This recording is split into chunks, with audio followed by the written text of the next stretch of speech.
السلام علیکم. شفق YouTube channel کے ساتھ میں ہوں آپ کی ہوسٹ مصباح عنایت. آج کا ہمارا ٹاپک ہے ہندوستان کی عظیم تخت نشین خاتون رضیہ سلطان. آج ہم آپ کو رضیہ سلطان کے بارے میں بتانے جا رہے ہیں کہ ان کے حالات و زندگی اور ان کو کس قسم کے واقعات پیش آئے. عورت کو یوں تو کم عقل کہا جاتا ہے، اس کا جائیداد میں حصہ بھی کم ہے، اس کی گواہی بھی آدھی ہے، جبکہ اسے کمزور بنا کر مرد کو اس کا محافظ بنایا گیا ہے. لیکن اس حقیقت کا کیا کیجیے کہ یہی محافظ مرد اسی کم عقل عورت کے ہاتھوں مات کھا کر کبھی تخت و تاج کو ٹھوکر مار دیتا ہے اور کبھی اپنے ہوش و حواس گنوا بیٹھتا ہے. انگلستان کے بادشاہ ایڈورڈ ہشتم نے اپنے عشق کو حاصل کرنے کے لیے تاج و تخت کو ٹھکرا دیا. انگلستان کا ہی ہنری اپنی پسند کی شادی کرنے لگا تو پوپ اور سلطنت میں شدید اختلافات پیدا ہو گئے. بہادر رومی جنرل جولیس سیزر مصر کی شہزادی کلوپترا کی زلف کا اسیر ہوا اور روم کی ساری دولت اس کے قدموں میں ڈھیر کر دی. کہا جاتا تھا کہ سیزر کے فیصلوں کے پیچھے کلوپترا کی عقل کار فرما تھی. روس کی ملکہ کیتھرائن نے ترکی کے عظیم عثمانی حکمرانوں کو شکست دی، ان سے تاریخی معاہدے کو چک طے کیا. ذرا آگے چل کر ہندوستان کی تاریخ کا جائزہ لیں تو مغلوں میں اکبر کے ہوش سنبھالنے سے قبل عمان حکومت اس کی ماں حمیدہ خانو بیگم کے ہاتھ میں رہی. یہ دور زنانی حکومت کا دور کہلایا. ملکہ نور جہاں سے کون نہ واقف ہوگا. حسین اور ذہین نور جہاں جہانگیر کو اپنے اشاروں پر نچایا کرتی اور سلطنت مغلیہ ان دنوں عملاً نور جہاں کے احکامات سے چلا کرتی. اس سے قبل جہانگیر اپنے عہد ولی عہدی میں انارکلی نامی ایک مغنیہ کی زلفوں کے اسیر ہو کر مغل اعظم جلال الدین اکبر سے 2 بدو جنگ بھی کر چکے تھے. کتنی ہی خواتین ایسی ہیں جنہوں نے اپنی عقل و ہمت سے تاریخ میں اپنا نام امر کر لیا. رضیہ سلطان بھی ایسی ہی ایک حکمران تھی. رضیہ کو رضیہ سلطانہ پکارا جانا سخت ناپسند تھا. وہ کہا کرتی تھی کہ سلطانہ کا مطلب سلطان کی بیوی ہے. میں کسی سلطان کی بیوی نہیں بلکہ خود سلطان ہوں، لہذا مجھے رضیہ سلطان کہا جائے. صدحیف کہ ایسی جاہ و حشم والی سلطان آج پرانی دلی میں ایک بے نام قبر میں دفن ہے اور اس کے برابر موجود قبر کا کوئی نام و نشان بھی نہیں. ARY نیوز کے پروگرام ادراک کے میزبان فواد خان جب وہاں گئے تو انہیں اداسی، تنہائی اور خاموشی کے سوا وہاں کچھ نہ ملا. انہوں نے سائیکل رکشے پر پرانی دلی کی گلیوں کا دورہ کیا. آئیے ہم بھی ان کے ہمراہ ماضی کے جھروکوں میں چلتے ہیں. دلی سے دلی تک. بھارت کا دارالحکومت دلی شاید دنیا کی تاریخ کا واحد شہر ہے جو 17 بار اجڑنے کے بعد بھی ہر بار دوبارہ بس گیا. غالب و میر جیسے شاعروں کی رہائش کا اعزاز رکھنے والا دلی حضرت عیسیٰ کے دور سے بھی 6 صدی قبل بسایا جا چکا تھا. مغل شہنشاہ جہانگیر نے اس کی تعمیر نو کی، جس کے بعد اس کا نام شاہ جہاں آباد پڑ گیا. وقت گزرنے کے ساتھ اس کا پرانا نام تو لوٹ آیا، لیکن جدید دور کے تقاضوں سے ہم آہنگ کرنے کے لیے اس شہر میں جو اضافہ کیا گیا اس نے دلی کو 2 حصوں میں تقسیم کر دیا: نئی دلی اور پرانی دلی. دلی کا سفر کرنے والے اکثر افراد اس بات پر حیران ہوتے ہیں کہ دلی اور لاہور کی کئی عمارتوں کا طرز تعمیر ایک جیسا ہے۔ اس کی وجہ یہ ہے کہ یہ عمارتیں مغل بادشاہ شاہ جہاں نے تعمیر کروائی تھیں، جو تاریخ میں اپنی تعمیرات ہی کے حوالے سے مشہور ہیں۔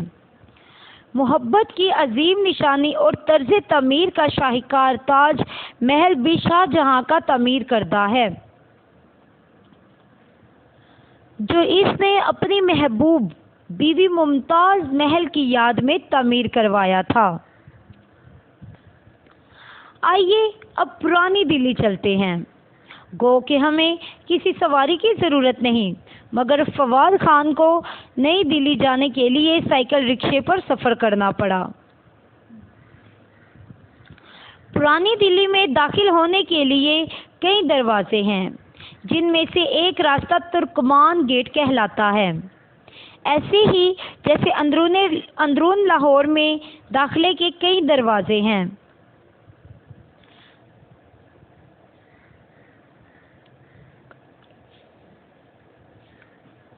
کراچی کا کھرادر ہو، پرانا لاہور ہو یا پرانی دلی، آپ کو ایک سا منظر دکھائی دے گا۔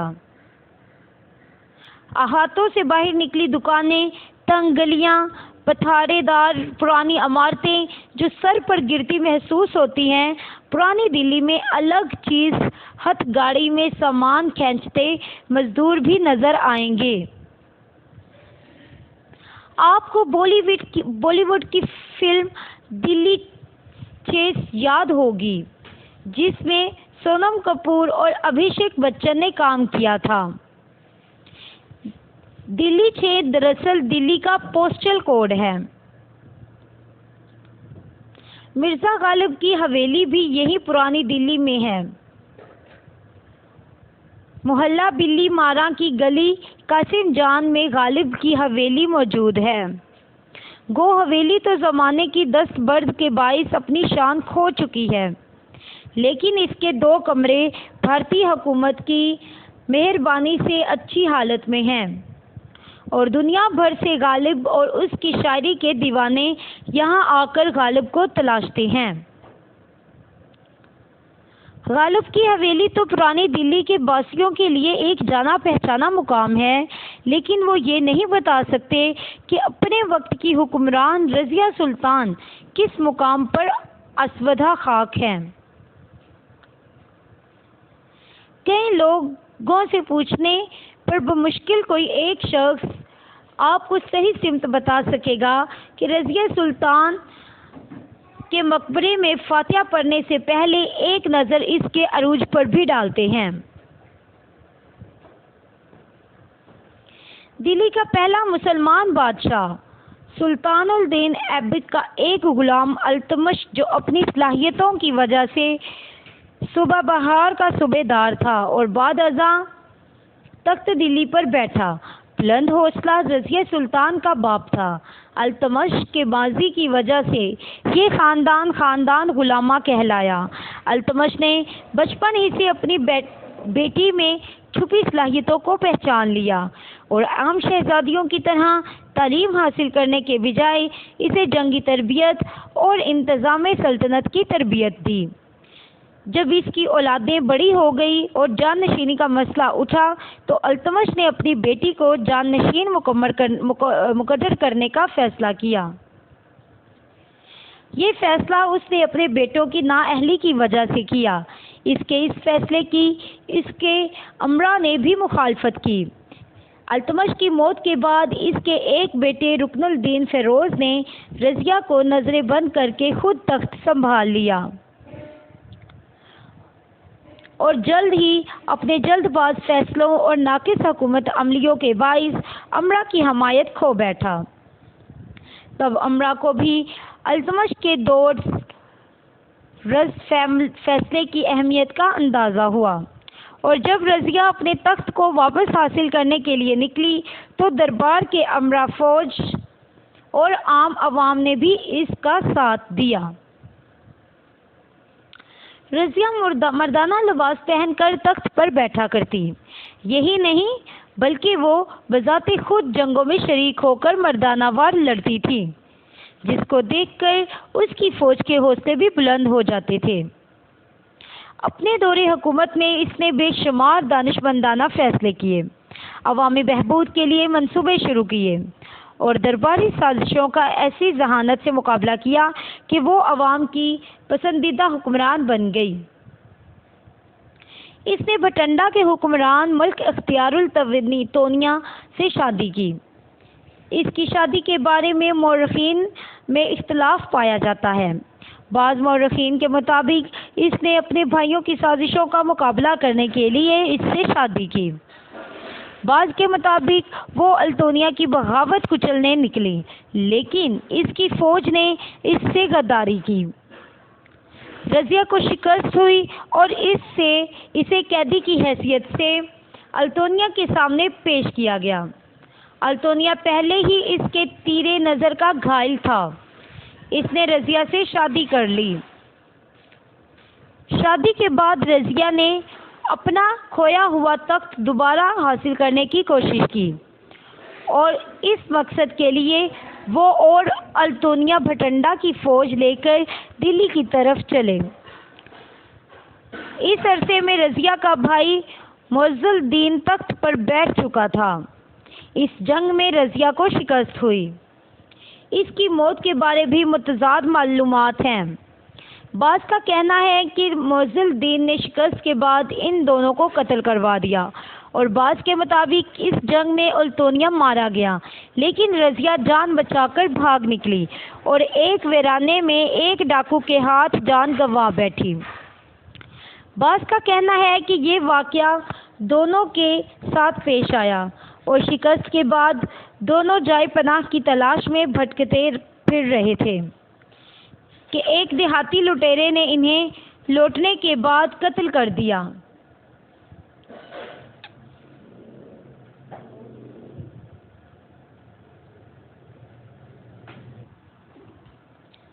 وجہ موت جو بھی ہو، بہرحال یہ موت ایک عظیم حکمران کے شایان شان نہ تھی۔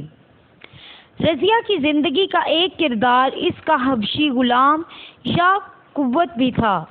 وہ التمش کے زمانے سے رضیہ کی حفاظت پر مامور تھا۔ کہا جاتا ہے کہ رضیہ اس کے عشق میں مبتلا تھی۔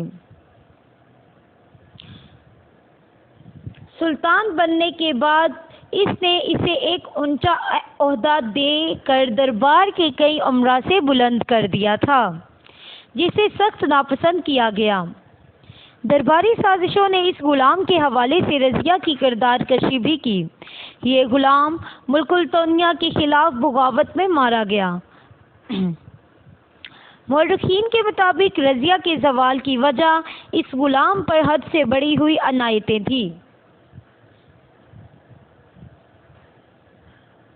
جنہیں مورخین کے مطابق رضیہ کے زوال کی وجہ اس غلام پر حد سے بڑھی ہوئی عنایتیں تھیں، جنہوں نے امراء کو اس سے بدظن کر دیا اور عوام میں بھی رضیہ کی ساکھ خراب کر دی۔ رضیہ سلطان کی قبر پرانی دلی میں موجود ہے۔ اس کی قبر کے برابر میں ایک اور قبر موجود ہے، جس کے بارے میں کہا جاتا ہے کہ وہ اس کی سوتیلی بہن کی ہے۔ ایک ٹوٹے پھوٹے مکان میں ہے بے نام قبر میں وہ مور عورت دفن ہے، جس کا نام سن کر کبھی باغی بغاوت سے باز آ جاتے تھے۔ اس کے مقبرے کے احاطے میں ایک چھوٹی سی مسجد بھی ہے جو ویران ہی رہتی ہے۔ یہاں کا سناٹا، ویرانی، اداسی اور وحشت دیکھنے والوں کے لیے سبق ہے کہ اقتدار کسی کا نہیں رہتا۔ موت ہر شخص کو آئے گی اور کوئی چاہے کتنا ہی عظیم کیوں نہ ہو، وقت کی دھول میں مٹ جائے گا۔ شکریہ۔